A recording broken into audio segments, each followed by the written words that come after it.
Јас како судија не можам да одговорам на ова прашање од причини што обвинителниот документ, обвинителниот предлог акт не сум го видела, не сум го прочитала. Моите сознанија се дека е многу обемен, моите сознанија се дека нормално, како и вашите, дека многу луѓе се опфатени во тој акт и прашање на експедитивност се доведува уште веднаш во насока на оценување или на ова вие што го поставивте како прашање. Факт е дека ќе има одредени потешкоти, веќе најавија одредени бранители, меѓутоа очигледно дека обвинителството оценило дека овој пристап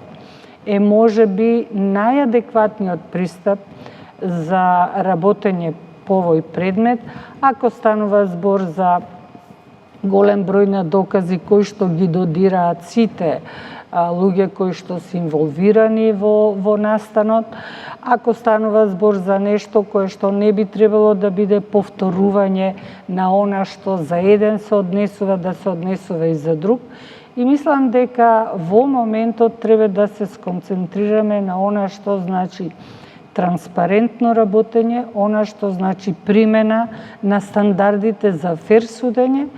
и на крај ќе дојде во таа корелација да се оценува и оваа одлука на обвинителството. Според ова што го кажувате, сметате дека е се уште рано да зборуваме за каузалитет? Апсолутно, дека е се уште рано, заради тоа што тоа е сега мислење и гледање на обвинителството. Обвинителството е странка во постапката. Ние сега треба да слушнеме и другата странка во постапката.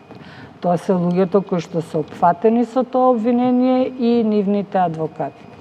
Многу е сензитивна состојбата заради тоа што веќе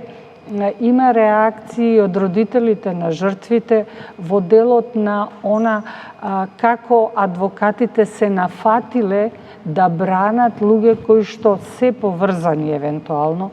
со ваквото кривично дело кое што донесе до таква несреќа